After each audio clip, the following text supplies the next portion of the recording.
Hello friends, आप सभी का स्वागत करते हैं हमारे चैनल हरदोई रश्मि ब्लॉग पर। तो आप सभी देख रहे हैं दर्द से मोहब्बत भाग 107।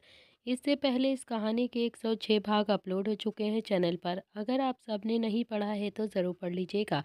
तो चलिए फ्रेंड, स्टार्ट करते हैं अपनी आज की कहानी। अब तक आप सबने पढ़ा था, नील को बहुत ही ज़्यादा गुस्सा आ गया। वो तेज कदमों से बालकनी की ओर गया और सच में एक्यांश अपनी गाड़ी के साथ गार्डन में खड़ा हुआ था और उसके साथ सीमा और सुरेश जी भी खड़े थे। इधर दूसरी तरफ नव्या को भी समझ में नहीं आ रहा था कि अब वो निहाल को मनाए या फिर ना मनाए। निहाल भी नव्या की बालकनी में आने का बहुत ही देर से इंतजार कर रहा था। आखिरकार नव्या भी बालकनी का दरवाज़ा खोलती है और फिर निहाल, जो कि बहुत ही ज़्यादा मुंह बनाकर चुपचाप से रोने जैसी शक्ल बनाकर खड़ा हुआ था। इतना आप सभी देख चुके थे, तो चलिए देखते हैं आगे अब इस कहानी में क्या होता है। नव्या भी बहुत ही प्यार से और धीरे से बोलती है कि निहाल। निहाल ने कहा कि बस ठीक है, समझ में आ गया है कि तुम मुझसे प्यार नहीं करती हो। मैं ही बेकार में अपना टाइम वेस्ट कर रहा हूँ तुम्हारे साथ। नव्या की आंखों में एकदम से पानी आ गया था और वो बोलती है कि निहाल, तुम मुझे गलत समझ रहे हो। निहाल एकदम से बोलता है कि गलत तो तुम मुझे समझ रही हो यार। तुम मुझे एक बात बता दो, आज कोई लड़का ऐसा है जो तुम्हारे पीछे इतना ज़्यादा पागल हो जाए? आज तक कभी तुम्हारी लाइफ में कोई आया है? उसके बाद भी तुम मुझे इतना ज़्यादा इग्नोर कर रही हो। नव्या ने अगले ही पल निहाल के मुंह पर अपना हाथ रख दिया और फिर नम आंखों से बोलती है कि मैं ओबरॉय खानदान की छोटी बेटी नहीं हूँ। मेरे पास कोई पैसे वैसे नहीं है। ये सारी प्रॉपर्टी पापा और अवनी दीदी की है। मेरा कुछ भी नहीं है। मेरा इसमें कोई हिस्सा भी नहीं है। मैं उनके ड्राइवर की बेटी हूँ। उन्होंने मुझे अपने घर में रखा है, इज्जत दी है, मुझे पढ़ाया लिखाया, मुझे इस काबिल बनाया है कि मैं आज खुद का अपना बिजनेस स्टार्ट कर सकूँ। लेकिन सच नहीं बदल जाएगा निहाल। मैं इस घर की बेटी नहीं हूँ, ना ही मैं इस घर की छोटी बेटी हूँ। इतना कहकर नव्या ने भी निहाल के मुंह से अपना हाथ हटा लिया और फिर से रोने लगी। निहाल को भी कुछ खास फर्क नहीं पड़ा था। उसने कहा कि अच्छा, अगर ओबरॉय खानदान की बेटी नहीं हो तो क्या हो गया? इसका मतलब ये तो नहीं है कि मेरा प्यार कम हो गया है तुम्हारे लिए। नव्या ने नम आंखों से जवाब दिया, तुमने कहा था ना शुभ से कि तुम मुझे इसीलिए पटा रहे हो क्योंकि मैं ओबरॉय खानदान की छोटी बेटी हूँ। मेरे पास कोई पैसे नहीं है निहाल, बल्कि तुम्हारे पापा से उधार लेकर मैंने अपना खुद का बिजनेस स्टार्ट किया है। तुम्हें तो ये बात पहले से ही पता है ना। मेरे पास कुछ भी नहीं है, कुछ भी नहीं। जब मेरी शादी होगी तो फिर पापा धूमधाम से मेरी शादी करेंगे, लेकिन मुझे दहेज में कुछ भी नहीं देंगे। हो सकता है कि तरस खाकर थोड़ा बहुत मुझे दे भी दें, लेकिन अगर तुम सोच रहे हो कि ओबरॉय इंडस्ट्रीज की आधी प्रॉपर्टी मेरी है तो फिर ऐसा बिल्कुल भी नहीं है। अगले ही पल उसकी आंखों से और भी ज़्यादा पानी आ गया और फिर वो तेज तेज रोने लगती है। वो कमरे में चुपचाप से चली गई और निहाल भी पीछे पीछे आ गया। नव्या सोफे पर बैठकर रोने लगती है तो निहाल भी उसके पास आकर बैठ गया और बोलता है कि तुम रो क्यों रही हो यार, इसमें रोने वाली क्या बात है? नव्या बोलती है कि लेकिन तुम्हें तो ऐसी ही लड़की चाहिए ना, जो बहुत ही ज़्यादा पैसे वाली हो, जिसके पास बहुत सारी प्रॉपर्टी हो। निहाल ने भी अपनी आंखें कसकर बंद कर ली और फिर एकदम से खोली और बोला कि यार, मैंने तो बस मजाक में कहा था, मुझे कोई पैसे वैसे वाली लड़की नहीं चाहिए। तुम्हें क्या लगता है कि हम भाई पैसे वाली लड़कियों के पीछे भागते हैं, सिर्फ और सिर्फ प्रॉपर्टी के लिए उनसे प्यार करते हैं? अगर ऐसा होता तो रुद्र भैया किट्टू भाभी से शादी नहीं करते कभी। अगर ऐसा होता तो अवनी भाभी, जो कि भाई के साथ अभी कर रही है ना, उसके चलते भाई कभी भी अवनी भाभी के पीछे ना भागते। मैं तो तुम्हें शुभ से बस मजाक में ही ऐसे बोल रहा था, लेकिन तुमने तो पता नहीं क्या ही कुछ मान लिया, अपने दिमाग में क्या ही बैठा लिया। माफ़ कर दो प्लीज़। इतना कहकर निहाल उठा और फिर नव्या के पैरों के पास बैठकर कान पकड़कर बोलता है कि माफ़ कर दो ना प्लीज़, गलती हो गई है मुझसे बहुत बड़ी। नव्या बोलती है कि मतलब तुम मुझे अभी भी प्यार करते हो जबकि मेरे पास कुछ भी नहीं है? निहाल भी प्यार से बोलता है कि कुछ कैसे नहीं है तुम्हारे पास? मैं हूँ ना तुम्हारे पास। तुम्हारे पापा हैं, तुम्हारी माँ है, अवनी है, और क्या चाहिए तुम्हें? और देखो, मेरे घर में सब तुम्हारी कितनी ज़्यादा तारीफ़ें करते हैं। तुम अपना बिजनेस खुद ही सेट कर रही हो, कितना ज़्यादा मेहनत करती हो, इससे ज़्यादा और क्या ही चाहिए मुझे? इतना कहकर निहाल ने भी नव्या के गालों पर बहुत ही प्यार से अपना हाथ रखा और फिर अंगूठे से उसके आंसुओं को पोंछ दिया। अगले ही पल नव्या ने भी निहाल को कसकर अपने गले लगा लिया और जोर जोर से रोने लगती है। कुछ तो था नव्या की लाइफ में भी बहुत ही ज़्यादा दर्द, जो उसने अभी तक किसी से नहीं बांटा था, और शायद अब निहाल के साथ वो ये सारी चीज़ें शेयर कर पा रही थी। निहाल ने भी नव्या की कमर को हल्के से रब करते हुए बहुत ही प्यार से कहा कि सॉरी नव्या, मुझे पता होता कि तुम वो सब कुछ सुन रही है तो मैं शायद कभी भी ना कहता। तुम तो जानती हो ना कि मजाक करने की आदत है मेरी, और इसीलिए मैंने बोल दिया। नव्या कुछ नहीं बोलती है, पर उसे आज बहुत ही ज़्यादा अच्छा लग रहा था कि निहाल ऐसा बिल्कुल भी नहीं है, वरना तो उसने सोच समझ कर ही अपना दिमाग पूरी तरह से खराब कर लिया था। नव्या भी निहाल से थोड़ा सा दूर हुई तो निहाल बोलता है कि अच्छा प्लीज़ अब तुम चुप हो जाओ। निहाल उठता है और फिर उसके लिए पानी लेकर आता है। उसने भी पानी का गिलास नव्या की तरफ बढ़ाते हुए उसे पकड़ा दिया। नव्या ने भी पानी पी लिया तो निहाल बोलता है कि अच्छा अब मैं चलता हूँ। ये सुनकर तो नव्या हैरान हो गई थी। वो बोलती है कि इतनी जल्दी चले जाओगे? निहाल बोलता है कि यार रात के 2 बजे हैं, तुम्हें पता भी है, और पापा को बताकर भी नहीं आए हैं हम लोग। अगर उन्हें पता चल गया ना तो फिर तो तुम जानती ही हो ना कि क्या होगा हमारा। निहाल ने इतना ही कहा था कि तभी बाहर से जोर जोर से चिल्लाने की आवाज़ें आने लगती हैं। दोनों ही हैरान हो गए और दोनों ही भागते हुए बालकनी की तरफ आए तो देखा नील ने एक्यांश का कॉलर पकड़ रखा था और उस पर जोर जोर से गुस्से से चिल्ला रहा था, जैसे कि अभी के अभी उसका मुंह तोड़ देगा। अवनी भी नील को रोकने की कोशिश कर रही थी, लेकिन नील का गुस्सा एक्यांश पर एकदम से निकल रहा था। नील ने भी एक्यांश को बहुत ही ज़्यादा मारते हुए कहा कि तेरी हिम्मत कैसे हो गई? तेरी हिम्मत भी कैसे हुई यहाँ पर आने की? तुझे नहीं पता है कि अवनी मेरी पत्नी है? अवनी ने नील की बाजू पकड़कर उसे पीछे खींचते हुए बोला कि नील बस बस करो ना, ये क्या बदतमीजी है, ये क्या कर रहे हो तुम? नील ने भी अपना हाथ अवनी के हाथ से जोर से झटक दिया और फिर एक्यांश के मुंह पर एक और जोरदार पंच मार दिया। सीमा और सुरेश ये सब कुछ देखकर बहुत ही ज़्यादा हैरान थे। सुरेश ने भी नील की बाजू पकड़कर उसे अपनी तरफ घुमाया और फिर खींचकर एक उसके गाल पर चांटा मार दिया। नील का चेहरा तो अब एक तरफ हो गया था और अब तो उसे और भी ज़्यादा गुस्सा आ गया था। सुरेश जी ने नील की तरफ उंगली दिखाते हुए कहा कि अभी कुछ दिनों पहले मुझे खुशी हो रही थी कि ये सोचकर कि मेरी बेटी की शादी नीलकंठ प्रताप सिंह से हुई है, जो कि अपनी बीवी को खुश करने के लिए जंगल से शेर भी पकड़कर ले आ सकता है। लेकिन आज तो ऐसा लग रहा है कि जैसे सच में तुम्हारे पापा तुमसे इसीलिए ही परेशान रहते हैं क्योंकि तुम लोगों का हाथ कहीं भी उठ जाता है। तुम लोग सच में बहुत ही ज़्यादा बदतमीज़ हो, बहुत ही ज़्यादा। मैं एक्यांश से बात कर रहा था ना, तो फिर किसने कहा था तुम्हें यहाँ पर आकर एक्यांश पर हाथ उठाने के लिए? किसने कहा था?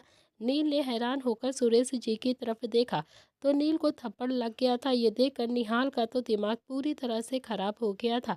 वो भी तेज कदमों के साथ अपने बाजू को चढ़ाता हुआ नीचे आया और फिर बिना सोचे समझे ही एक्यांश का कॉलर पकड़कर उसके मुंह पर एक और पंच मार दिया। एक्यांश भी धड़ाम से जमीन पर जाकर गिर पड़ा। ये देखकर तो सुरेश जी ने भी काफी ज्यादा गुस्से से निहाल की तरफ देखते हुए कहा कि निहाल। निहाल ने भी चिल्लाते हुए कहा कि आपकी हिम्मत कैसे हुई मेरे भाई पर हाथ उठाने की? वो भी इस जलील इंसान के लिए आपने मेरे बड़े भाई पर हाथ उठाया। आप मेरे भाई पर हाथ उठाओगे और फिर मैं कुछ नहीं करूँगा? मेरा भाई जो अवनी भाभी के लिए कर सकता है ना, वो ये एक्यांश कभी भी नहीं कर सकता है, और ये बात आप बहुत ही अच्छे से जानते हैं। और फिर क्या गलत किया है मेरे भाई ने, बताइए ना? उनकी पत्नी को कोई ऐसे परेशान करेगा तो फिर क्या वो ऐसे ही देखते रहेंगे? आप एक्यांश को नहीं संभाल पा रहे थे तो आपने मेरे ही भाई को थप्पड़ मार दिया, उन्हें ही गलत साबित कर दिया। सुरेश जी ने कुछ भी नहीं कहा, लेकिन अवनी भी आगे आकर निहाल की तरफ देखकर बोलती है कि निहाल शांत हो जाओ तुम, मेरे पापा तुमसे बहुत ज़्यादा बड़े हैं और फिर थोड़ा सा तमीज़ से बात करो तुम उनसे। निहाल बोलता है कि क्यों क्यों करूं मैं तमीज़ से बात आपके पापा से? आपके पापा ने मेरे भाई पर हाथ उठाने से पहले सोचा था? नहीं सोचा था ना? अपने ही घर के दामाद पर ऐसे ही हाथ उठा दिया इन्होंने।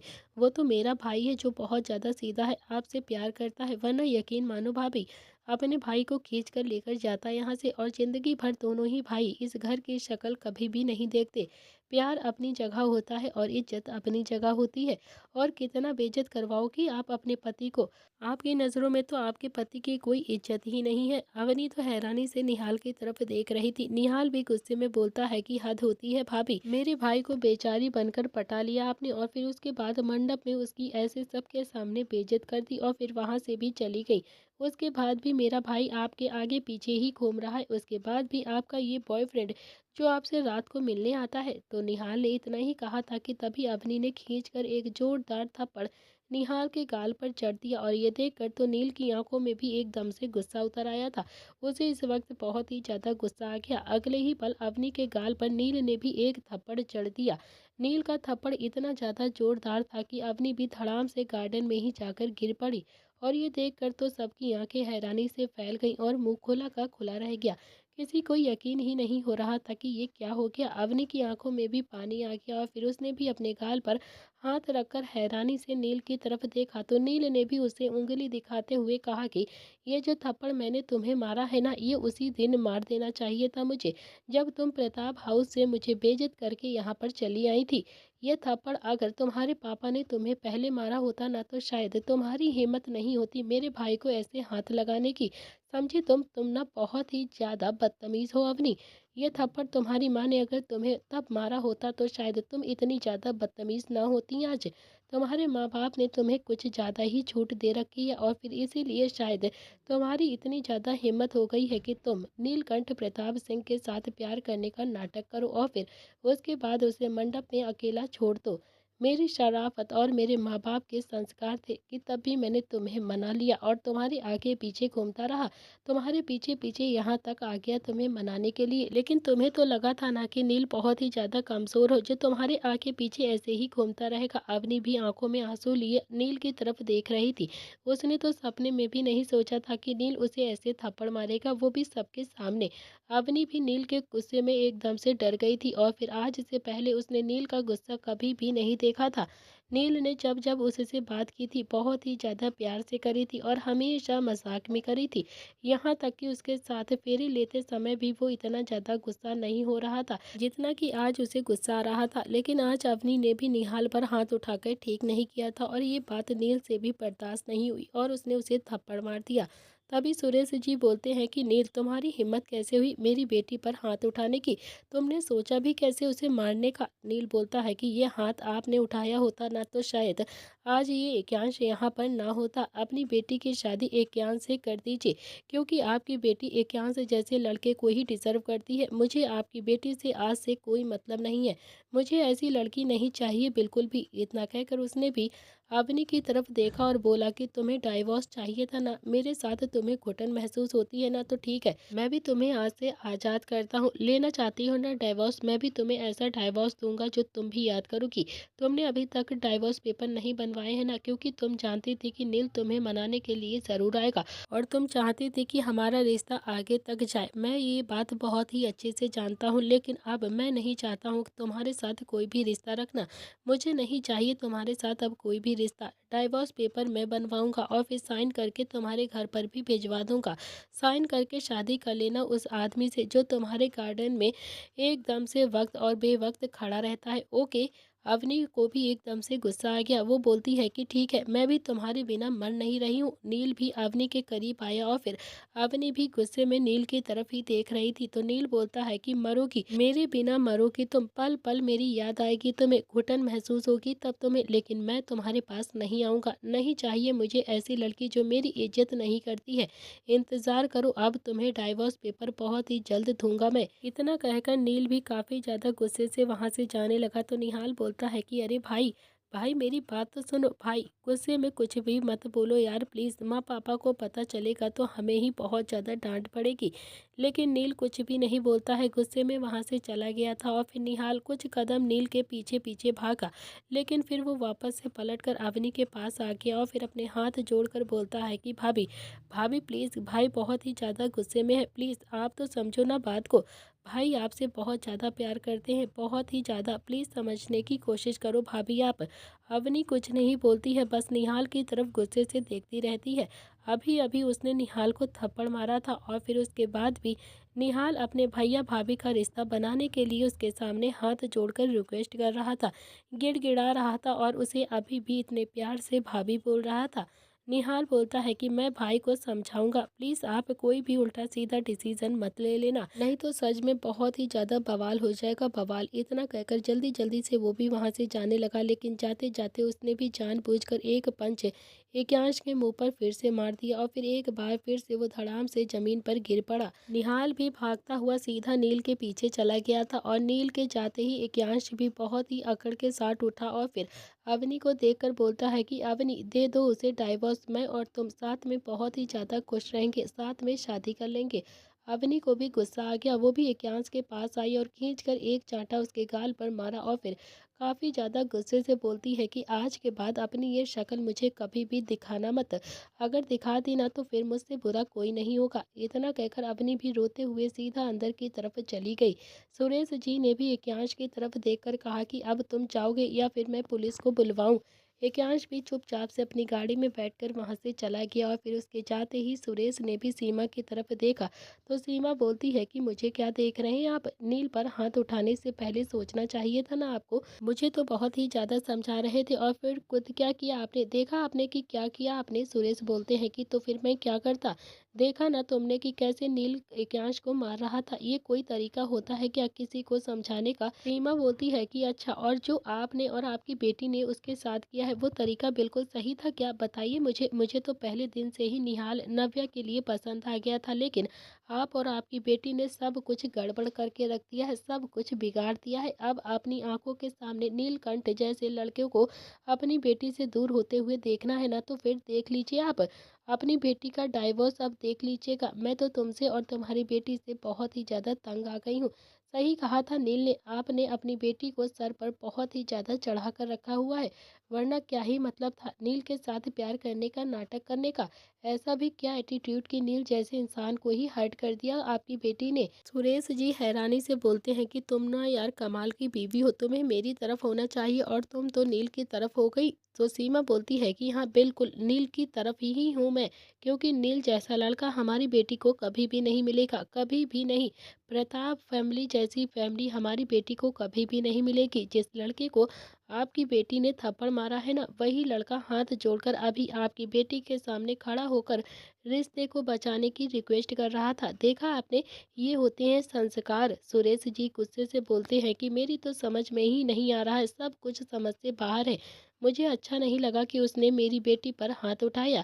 सीमा बोलती है कि और मुझे भी अच्छा नहीं लगा कि अवनी ने निहाल पर हाथ उठाया। अब जो कुछ भी हो गया है ना आपकी आंखों के सामने ही होगा। ये कहकर सीमा जी भी गुस्से से अंदर की तरफ चली गई और फिर सुरेश जी भी खड़े होकर सीमा को जाता हुआ देख रहे थे। तो वहीं अवनी भी अपने कमरे में आ गई थी और बेड पर लेटकर तकिया में मुंह छुपाकर जोर जोर से रोने लगी। नव्या उसके पास बैठी हुई थी, लेकिन अब नव्या क्या ही कर सकती थी। उसने भी अवनी की कमर पर हल्का सा हाथ रखा और बोलती है कि दीदी, दीदी सब कुछ ठीक हो जाएगा, प्लीज़ आप मत रोइए। अवनी बोलती है कि अब मुझे कुछ भी ठीक नहीं करना है। अगर नील में इतनी ज़्यादा अकड़ है तो फिर मैं भी कोई सड़क पर खड़ी हुई लड़की नहीं हूँ जो उसके पीछे पीछे आ जाऊंगी। उसने मुझे थप्पड़ मारा है ना, मुझे अवनी ओबरॉय को थप्पड़ मारा है उसने। तो वहीं दूसरी तरफ निहाल भी गाड़ी चला रहा था और नील गुस्से में बैठा हुआ था। नील गुस्सा नहीं करता था, लेकिन जब करता था तो बहुत ही ज़्यादा गुस्सा करता था। निहाल की भी हिम्मत नहीं हो रही थी कि वो नील को कुछ भी समझा दे। आखिरकार निहाल ने भी गाड़ी प्रताप हाउस के बाहर आकर रोकी। नील काफ़ी ज़्यादा गुस्से में गाड़ी से नीचे उतरा और फिर उसने धड़ाम से दरवाजे को बंद कर दिया और फिर तेज कदमों के साथ चुपचाप से अंदर की तरफ चला गया। निहाल भी गाड़ी से उतरकर अंदर की तरफ जाने लगा तो उसकी नज़र बालकनी पर गई, जहां पर संजय हाथ बांधकर अपने दोनों ही बेटों की हरकतों को देख रहा था। निहाल ने भी संजय से अपनी नज़रें चुराई और फिर चुपचाप से अंदर की तरफ जाने लगा तो संजय ने कहा कि चुपचाप से ऊपर आओ। निहाल को भी समझ में आ गया था कि हो ना हो पापा को कुछ तो पता चल गया है, जिसकी वजह से वो इतना ज़्यादा गुस्से में खड़े हुए हैं। उसने भी बस हाँ में अपनी गर्दन हिला दी और चुपचाप से संजय के कमरे की ओर बढ़ गया। निहाल जब कमरे में आया तो संध्या आराम से सो रही थी। निहाल ने भी संजय की तरफ देखा, जो कि हाथ बांधकर निहाल की तरफ ही घूरे जा रहा था। संजय बोलता है कि बालकनी में आ, तेरी माँ उठ गई ना तो फिर अवनी का थप्पड़ तो तूने झेल लिया है, मेरा थप्पड़ नहीं झेल पाएगा, समझा तू। निहाल को भी समझ में आ गया था कि हो ना हो मिस्टर ओबरॉय ने फ़ोन करके उसके पापा को सारी चीज़ें बता दिया है। निहाल भी चुपचाप से अपने पापा के पीछे पीछे बालकनी में चला गया था और फिर बालकनी में जाते ही संजय ने सबसे पहले बालकनी का दरवाज़ा बंद कर दिया और फिर निहाल की गर्दन पकड़कर उसे हिलाते हुए कहा कि क्यों क्यों मेरा जीना हराम किया हुआ है? क्यों तूने मेरा खून पी के रखा है? क्या तुम लोग मेरे खून के ही प्यासे हो क्या? बता दे मुझे आज, क्या चाहते क्या हो तुम सारे के सारे भाई? इतना कहकर उसने भी निहाल को जोर से झटक दिया। निहाल भी अपने पापा के 4 फुट की दूरी पर आकर खड़ा हो गया और उन्हें देखने लगा। संजय बोलता है कि क्या हुआ था वहाँ पर? वहाँ जो कुछ भी हुआ था, निहाल ने सारी चीज़ें अपने पापा को बता दी। तो संजय बोलता है कि तेरे भाई को शर्म नहीं आई एक लड़की पर हाथ उठाते हुए? वो लड़की ओबरॉय खानदान की बेटी और प्रताप खानदान की बहू है। तो पहले तो उसके पीछे घूमता रहता था और हमेशा उसे मनाने के लिए वहाँ पर जाया करता था और अब उसे ही थप्पड़ मारकर आ गया। क्या चाहता क्या है तेरा भाई? निहाल भी 2 कदम पीछे हटकर धीरे से सिर झुकाकर बोलता है कि मुझे क्या पता, ये तो आप भाई से ही पूछ लो जाकर कि वो क्या चाहते हैं। संजय बोलता है कि दोनों ही भाई खुदक कर वहां पर गए ही क्यों थे? निहाल सच बोलता था। उसने भी धीरे से कहा कि मुझे नव्या की याद आ रही थी। कई दिन हो गए थे उससे मैं मिला भी नहीं था, ना ही उस पर फोन पर बात हो रही थी, ना वो मेरा फोन उठाती थी। इसीलिए चला गया था उससे मिलने के लिए। संजय भी दांत पीसते हुए गुस्से से बोला कि तेरी बात नहीं कर रहा हूँ मैं, तेरे भाई की बात कर रहा हूँ। जब तेरी माँ ने तेरे भाई से कह दिया था कि हाँ, अवनी को लेकर घर पर आ जाएंगे, तो फिर वहां पर जाने की क्या जरूरत थी उसे? निहाल कुछ नहीं बोलता है तो संजय ने कहा कि अब जा, जाकर समझा ले अपने भाई को। मुझे ना अब बहुत ही ज़्यादा गुस्सा आ रहा है तेरे भाई की हरकत पर। मेरा तो पूरी तरह से खून जल रहा है अंदर ही अंदर, मैं किसी का मर्डर ना कर दूं। बहुत ही ज़्यादा गुस्सा आ गया है मुझे। निहाल बोलता है कि लेकिन पापा, गलती तो उन लोगों की भी थी ना। संजय ने कहा कि अच्छा, और तुम्हारी गलती नहीं थी क्या? क्या ज़रूरत थी वहाँ पर जाने की? कितनी बार मना कर चुका हूँ तुम लोगों को कि मत जाया करो, मत जाया करो वहाँ, लेकिन दोनों ही भाई मानते ही नहीं हो और पूरा रायता फैलाकर आ गए। ऊपर से ये भी कह रहे हो कि ये भी कह आया है तुम्हारा भाई कि वो अवनी को डाइवोर्स दे देगा। जब डाइवोर्स ही देना था तो तभी दे देता ना, जब अवनी उससे डाइवोर्स खुद ही मांग रही थी। दोनों ने ही मजाक समझ रखा है इस शादी को, दोनों ने ही खून पी के रखा है मेरा। जब मन करेगा दोनों ही शादी कर लेंगे और जब मन करेगा दोनों ही एक दूसरे को डाइवोर्स दे देंगे। घर के बड़े तो बस पागल ही रह गए हैं ना, सिर्फ तमाशा देखने के लिए ही रह गए। हम लोग तो जैसे कुछ मायने ही नहीं रखते हैं तुम लोगों के लिए। चले जाओ यहाँ से और अपनी माँ को कुछ भी बताना मत, समझे तुम? वरना मेरे हाथों से दोनों के दोनों ही भाई पिट जाओगे। निहाल भी चुपचाप से वहां से जाने लगा तो संजय ने कहा कि रुद्र और शुभ दोनों कहाँ पर हैं? यह सुनकर तो निहाल की हालत भी एकदम से खराब हो गई थी। वो तो बेचारा यही सोच रहा था कि आज मैं ही अकेला क्यों फंसा हूँ पापा के हाथों पर, बाकी सब भी तो फंस सकते थे। निहाल ने भी थोड़ा सा बच्चों जैसा चेहरा बनाकर संजय की तरफ देखा तो संजय ने फिर से कहा कि रुद्र और शुभ कहाँ पर हैं? निहाल ने भी चूहे की आवाज़ निकाल कर कहा कि वो दोनों भी पुरोहित हाउस गए हैं अपनी अपनी ससुराल। ये सुनते ही संजय ने भी अपनी हथेली जोर से अपने माथे पर मार ली। तो वहीं दूसरी तरफ किट्टू, रुद्र और शुभ तीनों ही बेड पर आराम से बैठकर पत्ते खेल रहे थे। रुद्र का ध्यान पत्ते खेलने में बिल्कुल भी नहीं था, वो तो बस अपनी बेगम के साथ खेलना चाहता था, उसे ढेर सारा प्यार करना चाहता था और शुभ उसे तो खेलने में बहुत ही ज़्यादा मज़ा आ रहा था। अभी तक वो 3 गेम जीत चुका था और फिर किट्टू, वो भी शुभ के साथ खेलने में बहुत ही ज्यादा बिजी थी। रुद्र को तो ऐसा लग रहा था कि जैसे वो दो प्लेयर्स के बीच में कबाब की हड्डी बन गया हो और दोनों को ही एकदम से डिस्टर्ब कर रहा हो। रुद्र ने भी अपना फोन निकाला और फिर शुभ को मैसेज करके कहा कि अगर तू यहाँ पर ही बैठा रहेगा तो फिर मैं अपने किट्टू के साथ चांद पर घर कैसे बनाऊंगा, तू जाना यहाँ से। ये मैसेज पढ़कर तो शुभ ने भी बहुत ही प्यार से और स्टाइल से अपने भाई को घूर कर देखा तो उसका भाई भी बहुत ही ज्यादा उम्मीद भरी नजरों से शुभ की तरफ देख रहा था। शुभ ने भी पत्ते एक तरफ फेंक कर अंगड़ाई तोड़ते हुए बोला कि भाभी, मुझे तो बहुत तेज नींद आ रही है। यह सुनकर किट्टू का मुंह एकदम से बन गया और फिर उसने भी शुभ के बाजू पर हल्का सा मारा और बोलती है कि अरे भैया, आप ना बड़े ही चालू हो, अब हारने वाले हैं तो फिर पत्ते फेंक दिए आपने। मुझे कुछ नहीं पता है, गेम पूरा करो आप बस, और कुछ नहीं पता मुझे। शुभ बोलता है कि आप गेम भैया पूरा करेंगे, मैं तो बस सोने जा रहा हूँ, आप मुझे बता दो कि मुझे कहाँ पर सोना है। किट्टू बोलती है कि बाहर जाओगे तो फिर पापा ने देख लिया तो बहुत ही ज़्यादा गड़बड़ हो जाएगी, आप यहाँ पर ही सोफे पर सो जाओ। इतना कह कर उसने भी रुद्र की तरफ देखा और प्यार से बोलती है कि सर, अब आप मेरे साथ खेलिए। रुद्र को किट्टू पर बहुत ही ज़्यादा गुस्सा आ रहा था, बहुत ही ज़्यादा गुस्सा, और फिर उससे ज़्यादा गुस्सा तो उसे शुभ पर आ रहा था जो इतनी देर तक पत्ते खेल रहा था उसके साथ। तो वहीं शुभ ने भी अपने कंधे उचकाकर अपने भाई की तरफ देखा और फिर जाकर आराम से सोफे पर पसर गया। तो किट्टू बहुत ही प्यार से बोलती है कि अरे सर, खेलिए ना। रुद्र ने भी पत्ते एक तरफ फेंकते हुए बोला कि मुझे बहुत तेज नींद आ रही है। चल शुभ, अब घर चलते हैं, आराम से सोते हैं। किट्टू भी उदास हो गई थी, उसका खेल में एकदम से मन लग गया था। और फिर जैसे ही रुद्र ने घर जाने की बात कही तो उसके चेहरे की हवाइयाँ एकदम से उड़ गई थी। वो बोलती है कि सर सुबह चले जाइएगा ना, आज के लिए यहाँ पर ही रुक जाइए। रुद्र बोलता है कि तुम्हें अच्छा लग रहा है, मुझे नहीं लग रहा है। और ये सुनते ही शुभ को तो एकदम से हंसी आ गई थी। रुद्र ने भी पास रखा हुआ एक टेडी बियर उठाया और फिर शुभ की तरफ फेंक कर मारा।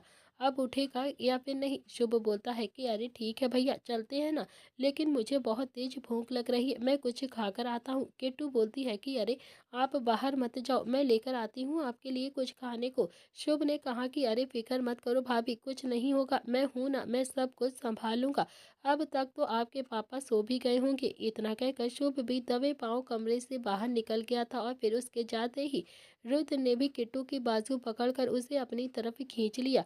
किट्टू बहुत ही ज्यादा हैरानी से रुद्र की तरफ देखने लगती है। रुद्र किट्टू की आंखों में देखकर बोलता है कि तुम्हें मेरे दिल की बिल्कुल भी नहीं पड़ी है, बिल्कुल नहीं समझती हो तुम। किट्टू हैरानी से रुद्र की तरफ देख रही थी। रुद्र बोलता है कि कब से पत्ते खेल रही हो तुम? मैं तुमसे मिलने के लिए आया था और तुम हो कि पत्ते खेलने में लग गई। किट्टू को अभी भी कुछ नहीं समझ में आया तो रुद्र ने भी किट्टू के गाल पर अपना हाथ लगाया और फिर अगले ही पल उसकी ओर हल्के से झुकने लगा। तो किट्टू ने भी अपनी आंखें बंद कर ली थी और फिर अगले ही पल रुद्र के हाथ किट्टू के बालों से होते हुए उसकी कमर तक पहुंच चुके थे। धीरे धीरे रुद्र ने किट्टू को अपने ऊपर लिटाकर बेड पर लिटा लिया और फिर किट्टू रुद्र के प्यार को महसूस कर रही थी। रुद्र ने अगले ही पल किट्टू की गर्दन पर अपने होंठ रख दिए और उसे किस करने लगा। किट्टू भी एकदम से कसमसाने के अलावा कुछ भी नहीं कर पा रही थी। रुद्र के हाथ अभी भी किट्टू की कमर पर घूम रहे थे और फिर उसने भी किट्टू की शर्ट को ऊपर किया और फिर अपना हाथ किट्टू की कमर पर रखा ही था कि तभी भगोना गिरने की जोर से आवाज आती है। किट्टू एकदम से डर गई थी और फिर वो जल्दी से रुद्र के ऊपर से उठ गई और फिर बेड से उतर कर जल्दी से बाहर की तरफ भागी। तो रुद्र ने भी कसकर अपनी आंखें बंद कर ली थी और फिर मन ही मन शुभ को गालियां देने लगा। उसे इस वक्त बहुत ही ज्यादा गुस्सा आ रहा था कि शुभ का अभी के अभी मर्डर ही कर दे। वो भी बेड से उठकर सीधा कमरे से बाहर निकला और किचन की तरफ गया। उसने देखा कि किचन में दूध एकदम से बिखरा हुआ था, भगोना एक तरफ पड़ा हुआ था। किट्टू वहां पर चुपचाप से खड़ी थी लेकिन शुभ वहां पर नहीं था। किट्टू के पास नरेन और सौम्या दोनों ही खड़े हुए थे। नरेन बोलता है कि बेटा, इतनी रात को भूख लगी थी तो फिर बता देती ना, घर में कितने सारे नौकर हैं, कोई भी आकर कुछ बना देता, तुम आराम से बैठकर खा लेती। किट्टू भी अपनी मासूमियत के चलते हल्के से घबराते हुए बोलती है कि पापा, बस ज़्यादा भूख नहीं लगी थी, थोड़ी सी ही लगी थी तो सोचा मैं थोड़ा सा दूध गर्म करके पी लूंगी, लेकिन हाथ से भगोना छूट गया। ये सब कुछ देखकर रुद्र भी पिलर के पीछे छुप गया और रुद्र की नजरें तो बस शुभ को ही ढूंढ रही थी। शुभ भी किचन के बराबर में फ्रिज के पास में बैठा हुआ था और अपने चेहरे को उसने ऐसे छुपा रखा था जैसे वो किसी को भी ना देख रहा हो और ना ही उसे कोई देख रहा हो। तो वहीं किट्टू भी बिल्कुल उसके सामने ही खड़ी हुई थी और उसके सामने खड़े हुए थे उसके पापा, जो कि अभी उसी की तरफ देख रहे थे। किट्टू ही जानती थी कि वो अभी शुभ को कैसे बचा रही है।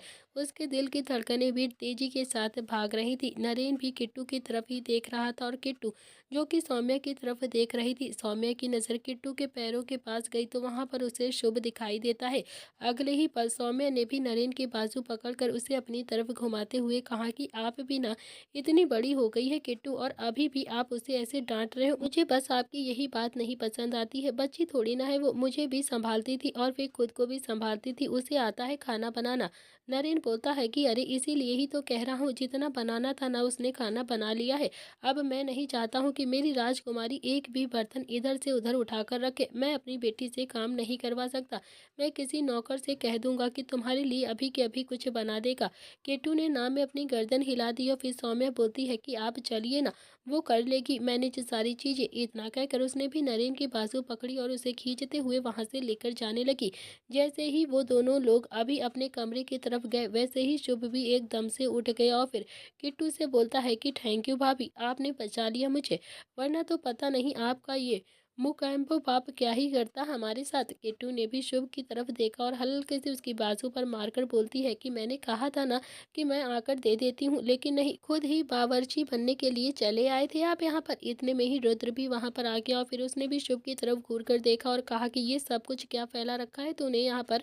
शुभ बोलता है कि अरे मैं तो बस दूध ले रहा था भैया, हाथ से भगोना ही छूट गया। तीनों ही आपस में बातें कर रहे थे कि तभी नरेन की तेज आवाज आती है, सौम्या मुझे बहुत ही अच्छा पास्ता बनाना आता है, मैं बनाता हूँ ना, अभी रुको, तुम दोनों ही माँ बेटी के लिए अच्छा सा पास्ता बना देता हूँ। नरेन की आवाज़ सुनकर तीनों ही अब इधर उधर छुपने की जगह ढूंढने लगे थे। शुभ भी जल्दी से वहीं पर आकर बैठ गया था जहाँ पर वो पहले बैठा हुआ था और रुद्र भी पर्दे के पीछे आकर छुप गया था। नरेन वापस से किचन में आया और बोलता है कि किट्टू, किट्टू तुम पास्ता खाओगी। किट्टू ने भी जल्दी से ना में अपनी गर्दन हिलाते हुए कहा कि नहीं पापा, मैं पास्ता नहीं खाऊंगी। नरेन ने सौम्या की तरफ देखा तो सौम्या ने भी ना में अपनी गर्दन हिलाकर बोला कि नहीं, मैंने कहा ना कि मुझे पास्ता बिल्कुल भी नहीं खाना है। अब रात के 1 बजे का समय है तो आप मेरे लिए पास्ता बनाओगे? बिल्कुल भी नहीं, रहने दीजिए, सुबह नाश्ते में बना देना। वैसे भी ये कहते हैं ना कि रात में उठकर शैतान ही खाना खाते हैं। इतना कहकर वो नरेन की बाजू पकड़कर फिर से खींचने लगी। नरेन जाना तो नहीं चाहता था, लेकिन सौम्या बहुत ही ज़्यादा जिद कर रही थी उसे ले जाने की, जिस वजह से नरेन भी सौम्या के साथ दोबारा से चला गया। उसके जाते ही रुद्र ने भी गहरी सांस ली और फिर उसने भी अपनी ज़िंदगी में ऐसा काम कभी भी नहीं किया था, लेकिन अब अपने प्यार के चक्कर में सारी चीज़ें उसे करना पड़ रहा था। रुद्र भी पर्दे के पीछे से बाहर आया और फिर किट्टू की तरफ देखकर बोलता है कि अब हमें सच में यहाँ से चलना चाहिए। तुम्हारे पापा ने देख लिया ना तो फिर खामखा मेरी और उनकी बहस हो जाएगी। इतना कहकर उसने भी शुभ की तरफ घूर कर देखा तो शुभ ने भी हाँ में अपनी गर्दन हिला दी और फिर रुद्र वहां से जाने ही वाला था कि तभी किट्टू ने उसका हाथ पकड़कर कहा कि सर रुक जाइए ना प्लीज, मैं कुछ खाने के लिए बनाती हूँ आपके लिए, साथ में मिलकर खाएंगे, बहुत ही अच्छा लगेगा। रुद्र वहां पर बिल्कुल भी नहीं रुकना चाहता था, लेकिन शुभ ने फिर से हाँ में अपनी गर्दन हिलाते हुए प्यार से कहा कि हाँ हाँ भाभी, सच में मुझे बहुत तेज भूख लगी है, कुछ बना दो ना। किट्टू ने भी गर्दन हिलाई और फिर फ्रिज से सब्जियां निकाली। वो अपने रुद्र और शुभ के लिए मैगी बनाने वाली थी। वहीं शुभ ने भी आसपास अपनी नजरें घुमाई तो उसे एक कपड़ा मिल गया। उसने भी कपड़े से बिखरे हुए सारे दूध को अच्छे से समेटना शुरू कर दिया। किट्टू कुछ देर तक तो शुभ को ही देखती रहती है और फिर खुद से बोलती है कि जिस लड़की की शादी शुभ भैया से होगी ना, वो सच में बहुत ही ज़्यादा खुश रहेगी इनके साथ, बहुत ही ज़्यादा खुश। फिर वो मैगी बनाने लगती है। उसने भी मैगी बनाई और फिर एक बाउल में डालकर शुभ की ओर बढ़ा दी और फिर शुभ ने भी बाउल उठाया और फिर डाइनिंग टेबल पर जाकर आराम से बैठकर मैगी खाने लगा। किट्टू ने दूसरा बाउल में भी मैगी डाली और फिर रुद्र की तरफ बढ़ाया तो रुद्र ने भी बाउल ले लिया और फिर किट्टू बोलती है कि चलिए डाइनिंग टेबल पर बैठकर आराम से खाते हैं। रुद्र ने भी हमें अपनी गर्दन हिला दी और फिर किट्टू की ओर देखकर कहा कि यहीं पर खाएंगे। किट्टू भी हैरानी से बोलती है कि क्यों, यहाँ पर कैसे खाएंगे सर। रुद्र भी उछलकर स्लैब पर बैठ गया और फिर उसने भी किट्टू की बाजू पकड़कर अपनी तरफ ही खींच लिया। किट्टू भी बहुत ही प्यार से रुद्र की तरफ ही देख रही थी। उसे रुद्राक्ष का यह रूप बहुत ही ज्यादा अच्छा लग रहा था। वो भी धीरे से बोलती है कि शुभ भैया देखेंगे तो फिर क्या ही सोचेंगे हमारे बारे में। रुद्र बोलता है कि अरे वो कुछ भी नहीं सोचेगा, उसके पास दिमाग ही कहाँ है जो वो कुछ सोचेगा। फिर उसने भी थोड़ा सा तेज आवाज में कहा, लेकिन धीरे से ही कहा, शुभ किचन की तरफ मत देखना तुम। शुभ पहले ही पीठ करके किचन की तरफ बैठा हुआ था। उसने भी थोड़ा सा कुर्सी घुमाई और फिर धीरे से बोलता है कि मैं कुछ भी नहीं देख रहा हूँ भैया। किट्टू के चेहरे पर तो मीठी सी मुस्कुराहट आ गई थी और फिर रुद्र ने भी बाउल उठाया और फिर उसमें से चम्मच से मैगी ली और फिर फूंक कर किट्टू को खिलाने लगा। किट्टू भी बहुत ही आराम से मैगी खा रही थी। उसे अब लगने लगा था कि सच में रुद्र पूरी तरह से बदल रहा है और फिर ये बदला हुआ रुद्र किट्टू को बहुत ज़्यादा अच्छा भी लग रहा था। 2-3 बार खाने के बाद किट्टू धीरे से बोलती है कि अरे आप भी तो खाओ ना, आप तो सारी मैगी मुझे ही खिला रहे हो। रुद्र ने भी किट्टू को फिर से खिला दिया और बोला कि तुम पेट भर के खा लो, मैं तुम्हें खा लूंगा। किट्टू के चेहरे पर तो मीठी सी मुस्कुराहट आ गई और फिर आंखों में हल्की सी शर्म भी आ गई थी। उसने भी इस बार रुद्र के हाथ से चम्मच ली और फिर रुद्र को अपने हाथों से बहुत ही प्यार से मैगी खिलाने लगती है। लेकिन सच में उनकी लव स्टोरी को किसी की नज़र लग गई थी। तो दोस्तों इसी के साथ इस कहानी का आज का एपिसोड यहाँ पर समाप्त होता है। आखिर किसकी नज़र लगी है किट्टू और रुद्र की लव स्टोरी को? कल का एपिसोड सच में बहुत ही ज़्यादा इंटरेस्टिंग है, बिल्कुल भी मिस मत करिएगा। आज के लिए इतना ही। Thank you friends.